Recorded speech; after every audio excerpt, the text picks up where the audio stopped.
in defense of Africa for Africans. Africa for Africans is the title I've chosen for this speech. Africa has two problems. The first is poverty and the second is unemployment. And for resolving the first problem, we have to resolve the second. The World Bank and the International Monetary Fund are in agreement that the African continent will undeniably know very high growth rates and that this may be the same course of development of China witnessed in the 80s. However, this growth is volatile due essentially to the variations in the world's market prices of raw materials and foodstuffs. Thus, it's the world market that determines the future of Africa. The variations above mentioned have, in one way or another, an impact on the evolution of the African economies which are subjected to these upheavals. While the African continent holds 30% of the world's mineral resources, 50% of platinum, diamond, gold, and uranium, the massive investments undertaken by China, the United States of America, India, Europe, and Turkey generate an increase in GDP without any improvement of the living standards of the African individual and without any decrease of the unemployment rate. In fact, we are in a situation where there is growth but no employment. The investment in Africa are to the advantage to the above-mentioned countries only. They don't care about the social and economic prosperity of the African populations. Africans should create more quality job opportunities, as was suggested by the Bank World and the African Bank of Development. But what do we mean by quality jobs? There are jobs which are created through structural transformations directly linked to the African reality. The same criticism can be leveled to the universal treatment proposed to deal with this subject and which does not take into consideration the specificity of Africa with regard to reducing poverty and income inequalities. What should then be done while the world economy has chosen to localize? What should be done when the neoliberalism is called into question? What should be done when Donald Trump loudly proclaims the America comes first? What should be done when the United States of America and Europe resort to a withdrawal policy and start seeking their own national interests? What should be done then when developed countries are increasingly preoccupied with national sovereignty? There is one answer, and only one answer: Africa first. Africa is a rich continent. Its first source of richness is its human capital. In the 17th century, Jean Bodin wrote, "There is no richness without men." The real richness of Africa then resides in its men and women of all ages. Africa is rich because of its authenticity and cultural diversity. It's rich owing of its ancient traditions, its values, and its identity. There are some elements, among many others, which militate in favor of an Africa for Africans. All these elements have to be capitalized on and used as instruments for growth in various domains. These constitute reserves of richness which have been little or never exploited, as they don't appeal to the Chinese, the American, the Europeans, the Turks, Indian, etc. They can only appeal to African because they are the ones who can genuinely work for the interests of Africa. These are men and women who are proud to be African and who are ready to work for a bright future of Africa. That is an Africa that is progressing both economically and socially. But how? How doing? The first focal point is African women. Less than 13% of working African women have paid jobs. 75% of African women have precarious jobs in various activities. 70% of the people who engage in general transnational commerce generating more than $20 billion a year in sub-Saharan Africa are women. 80% of the food coming from sub-Saharan Africa is produced by women. 70% of the agricultural workforce in Africa is constituted by women. Thus, the African woman plays a crucial role in different economic activities in the informal economic sector. They manage micro businesses in all the domains related in the informal sector: handicraft, agriculture, commerce, agrobusiness, etc. They are involved in the various activities not only for economic reasons, but also for psychological reasons to do with feelings of self-independence, self-fulfillment, and the recognition of their efforts. Their activities are a source of wealth, which should not be underestimated. All these activities necessitate some restructuring which takes into account the African specificity. The latter is related to culture or African cultures. The restructurings should be based on two essential elements. First, appropriate training extending from literacy schemes to the mastery of highly sophisticated production tools which would allow to increase their productivity and economic performance.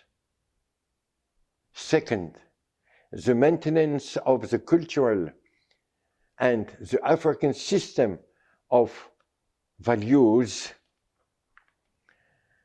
by adopting intelligent mechanisms which lead to a shift from the informal sector to the formal one.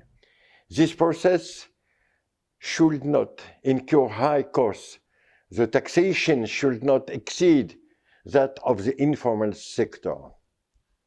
In the long term, these micro-businesses, accompanied by counseling structures and African management competencies, would attain the size of small businesses and then medium-sized businesses. The second focal point is youth, whether trained or not. 70% of the population is under the age of 30. This is an invaluable capital. However, it has first to be enhanced. To this end, there are three key terms: hope, dream, and belief in Africa. Some studies have shown that a large section of young people share one objective: entrepreneurship. This youth needs support in order to improve its living standards. Young Africans are also involved in the informal sector by pursuing survival activities which allow them to meet their daily needs. To remedy this situation, we have to determine the promising social and economic activities that are remunerative.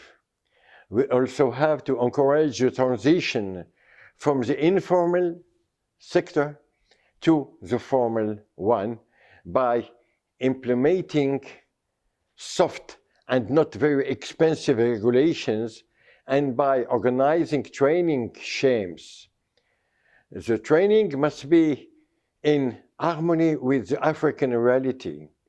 Thus, the training could deal with the various technical aspects of each job, as well as the teaching of basic managerial tools, while taking into account the mode of functioning of our societies in the fields of management, business, human resources, marketing, etc.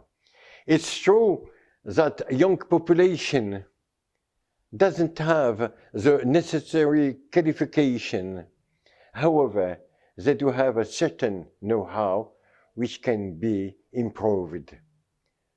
What they need is an adapted and targeted training system which would contribute to developing efficiency, this know-how. What are the domains which should be given priority?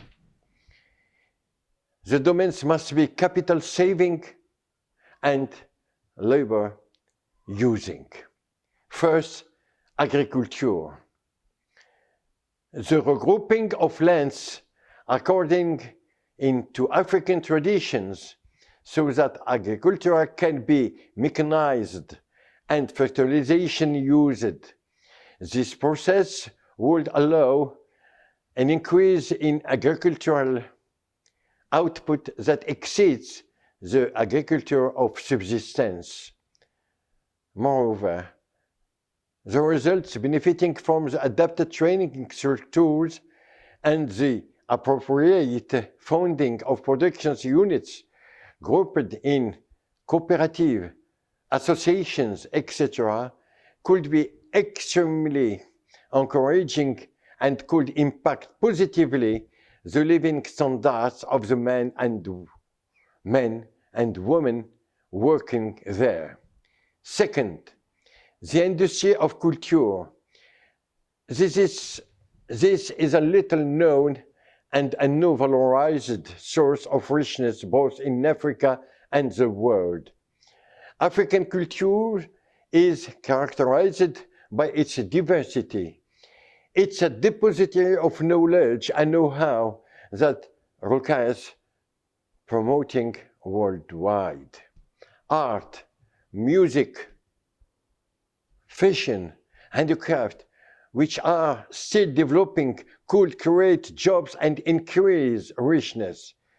In this point, it has to be mentioned that these activities, which are centered on authenticity and African identity, are highly valued through the world.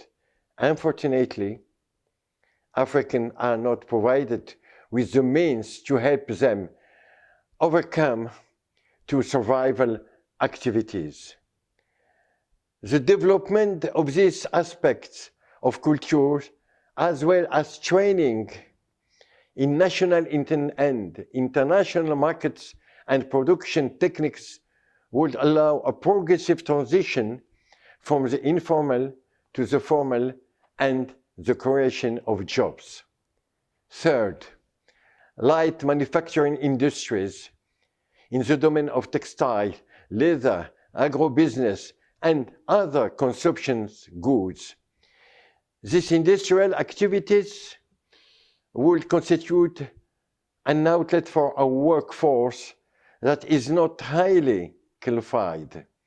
In this regard, an industrial policy based in import substitution would help in saving hard currency, creating jobs and consumer products made in Africa. This industrial policy, which maintains investments in infrastructures and exploitations of minerals, would require technical and managerial updating so that the financial and the human resources management problems, as well as issues of marketing and production, could be controlled. The three domains depend on one condition: the consumption of products made in Africa. These strategies should be directed by self-entrepreneurs and by small and medium-sized companies. However, the success of this endeavor requires the solution of a major problem related to funding. The banks should abandon resorting to a grid that conforms to Western multinational firms or medium-sized enterprises when taking decisions to finance these investments. The state should also intervene in order to guarantee funding by setting up rigorous controls and recovery mechanisms. The entrepreneur, as well as small and medium-sized companies, should also be protected against Chinese, Indian, Turkish, etc. competition by the imposition of draconian non-tariff barriers. All these activities necessitate the development of renewable energy, more specifically photovoltaic energy, as it offers several advantages. It's less costly than electric energy. It can handle the shortcoming of electric energy. It's compatible with all sizes of unit of production. It's a clean energy that is compatible with the new norms that stipulate putting and end the carbon dioxide emissions. Our products will have to comply with these norms before they can have access into developed countries. The state should also support the entrepreneur and not leave them to their own devices. We have to put an end to the feeling of loneliness which the African entrepreneur experiences, as precised by Olympio in Audace Institute Afrique, financial loneliness, commercial loneliness, and loneliness in the judiciary milieu. What is important here is the implementation of a support and accompanying policy as soon as a company is set up by facilitating all the administrative procedures. Such support should be maintained until it becomes fully developed. I have tried to make it clear throughout this speech that training is important for the success of this process. I have also laid the emphasis on the necessity to adapt to the African reality. This is vitally important. It can be realized through the establishment of African schools, institutes, universities. These institutions will transfer African knowledge and know-how so that our young people remain attached to their reality. For which market? National markets for sure, but also for the African market by promoting products made in Africa, and the international market with priority given to regional integration. We have to take advantage of the future setting up of an African free zone. This would be one of the largest free trade zones in the world and would allow the creation of a unique continental market and developing exchanges between African countries. One last point of this defense of Africa is the term solidarity. That is a productive solidarity, which will be the foundation for the creation of wealth and jobs. This would make it possible for Africa to succeed in its ambition to promote the Made in Africa products. The solidarity can also be made stronger through the contribution of the African diaspora all over the world, as well as the contribution of world-famous African athletes. They can take part in the development of our continent by investing in three promising areas: agriculture, culture, and light industries.